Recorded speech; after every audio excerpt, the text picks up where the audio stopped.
एक सुबह माता पार्वती शिवलिंग की पूजा कर रही थी। नंदी उनके पास आए और बोले, माता, मैं पृथ्वीलोक पर सुबह सुबह भ्रमण के लिए गया था। वहीं से ये गरम गरम इमरती और जलेबी लाया हूँ। आप भी जल्दी से पूजा कर लो ताकि इस मिष्ठान का आनंद उठा सको।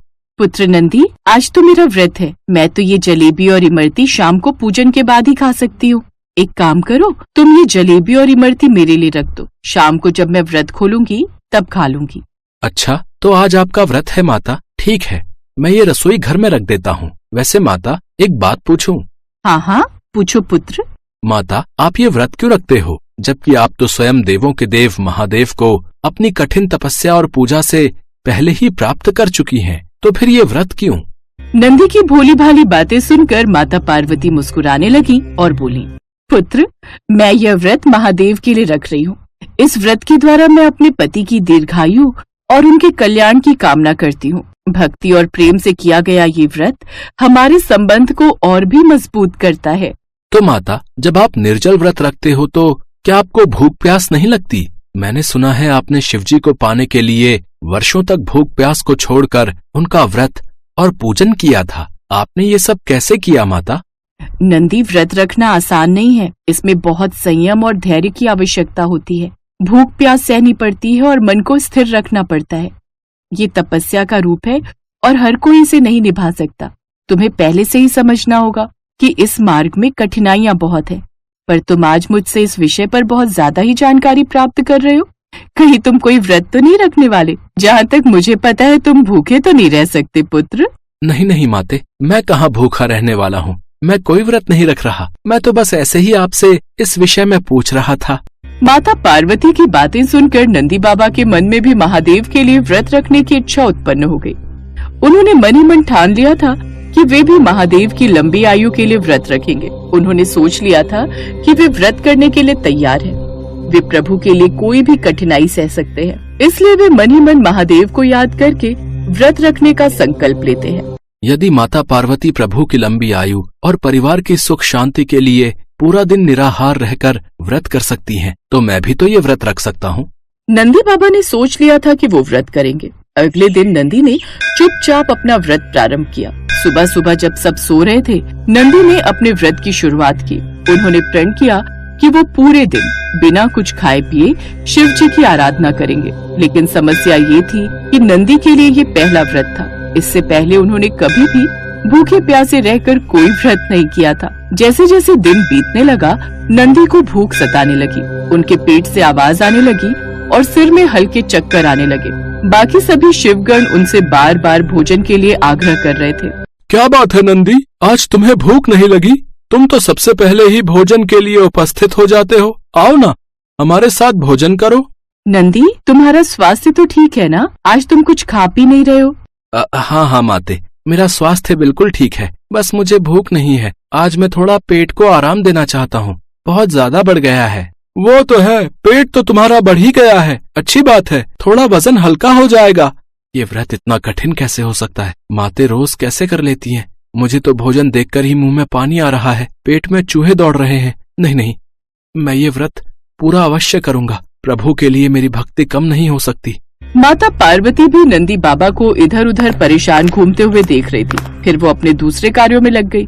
इधर दोपहर होते होते नंदी की हालत और खराब होने लगी। उनका मन बार बार आसपास की चीजों पर भटकने लगा। भोजन की महक से उनका मन भूख से विचलित होने लगा। यदि मैं थोड़ा सा फल खा लूं तो क्या होगा? किसी को पता भी नहीं चलेगा और मेरा व्रत भी चलता रहेगा। वैसे भी यहाँ कोई नहीं जानता कि मैंने व्रत रखा है। हाँ, मैं थोड़े से फल खा ही लेता हूँ। जैसे ही नंदी ने सेब हाथ में लिया, अचानक उनके भीतर से आवाज आई और उन्होंने अपने आप को डांटा। नहीं नहीं नंदी, अगर तुमने कुछ खा लिया तो व्रत का क्या मतलब? ये तो तुम्हारी भक्ति की परीक्षा है। बस अब कुछ ही देर की तो बात है। मेरा व्रत पूरा हो जाएगा और मैं भोजन कर लूंगा। शाम होने लगी और नंदी की हालत अब और भी खराब हो गई थी। उनकी नजर बार बार गंगा नदी के ठंडे पानी की ओर जाती, लेकिन वे खुद को रोकते रहे। बस थोड़ी देर और, नंदी तुम ये कर सकते हो, उन्होंने खुद को मन ही मन कहा। आखिरकार रात हो गई। नंदी बाबा ने किसी तरह अपनी आराधना पूरी की। जब व्रत समाप्त हुआ तो उन्होंने राहत की सांस ली। किसी को कुछ भी पता नहीं चला था कि उन्होंने पूरे दिन बिना कुछ खाए पिए शिवजी के लिए व्रत रखा था। पर महादेव तो अंतर्यामी है। वे तो अपने सभी भक्तों पर सदैव अपनी दृष्टि बनाए रखते हैं। रात्रि के समय जब सब भोजन के लिए बैठे तो महादेव ने माता पार्वती से कहा, देवी पार्वती, आज नंदी ने खूब परिश्रम किया है, इसलिए नंदी को बहुत बढ़िया तरीके से भोजन खिलाना। नंदी, तुम्हें प्यास भी लगी होगी, सर्वप्रथम जल पी लो। महादेव, नंदी ने तो आज सुबह से कुछ भी नहीं खाया है, ये तो भूखा प्यासा है, फिर इसने कौन सा परिश्रम किया है? नंदी ने मेरे लिए आज निर्जल व्रत रखा है। सुबह से नंदी ने एक घूंट पानी भी नहीं पिया। मैं नंदी की भक्ति से बहुत प्रसन्न हूँ। क्या नंदी ने आपके लिए व्रत रखा? पुत्र, तुम सुबह से भूखे प्यासे हो, तभी मैं सोचूं कि तुम थके हुए से लग रहे हो, पर तुमने क्यों व्रत रखा? माते, आप ही तो कहती हैं कि आप महादेव की दीर्घायु और उनके कल्याण की कामना के लिए व्रत रखती हैं। मैंने भी महादेव की दीर्घायु और कल्याण के लिए ही ये व्रत किया है। प्रभु, आप तो सब कुछ जानते हैं, मैं ये बात कैसे भूल गया? आप तो अंतर्यामी हैं। प्रभु, आप मेरे व्रत से प्रसन्न है ना? हाँ नंदी, मैं तो सदैव ही तुमसे प्रसन्न रहता हूँ। तुम मेरे परम प्रिय भक्त हो, मैं तुमसे अति प्रसन्न हूँ। धन्य हो पुत्र, तुम्हारी भक्ति सर्वोच्च है। इसके पश्चात भगवान शिव नंदी को अपने हृदय से लगा लेते हैं। सभी शिवगण भी नंदी की बहुत प्रशंसा करते हैं। भगवान शिव का स्नेह पाकर नंदी बहुत प्रसन्न थे। उन्हें अपने व्रत का फल प्राप्त हो गया था। पुराणों के अनुसार पूर्व काल में शिलाद नाम के एक ऋषि मुनि थे। वो ब्रह्मचारी थे। ब्रह्मचर्य का पालन करते करते शिलाद ऋषि मुनि को बुढ़ापा आ गया। अब उनके मन में एक भय सताने लगा। भय यह था कि बिना संतान उनकी मृत्यु के बाद उनका वंश समाप्त हो जाएगा। इसलिए उन्होंने अपने वंश को आगे बढ़ाने के लिए इंद्रदेव की कठोर तपस्या करने का निश्चय किया। एक दिन इंद्रदेव उनकी भक्ति से प्रसन्न होकर प्रकट हुए। हे मुनिवर, मैं आपकी भक्ति से अत्यंत प्रसन्न हूँ। मांगो, आपको क्या वर चाहिए? इंद्रदेव, मुझे वरदान दीजिए कि मुझे ऐसे पुत्र की प्राप्ति हो जिससे मृत्यु छू भी ना सके। मुनिवर, ऐसा पुत्र देने में तो मैं असमर्थ हूँ। आपकी इच्छा तो केवल देवों के देव महादेव ही पूरी कर सकते हैं। आप महादेव की तपस्या कीजिए, वो आपकी मनोकामना जरूर पूरी करेंगे। इंद्रदेव के कहे अनुसार शिलाद घने जंगलों के बीच बैठकर महादेव की कठोर तपस्या में जुट जाते हैं और कई सालों की कठोर तपस्या के बाद उनकी भक्ति से प्रसन्न होकर महादेव उनको दर्शन देते हैं। शिलाद, हम तुम्हारी तपस्या से प्रसन्न हुए। कहो, तुम क्या वर मांगना चाहते हो? हे प्रभु, मुझे आपके समान ही पुत्र चाहिए जो कि अयोनिजा हो और जिसको मृत्यु छू भी ना पाए।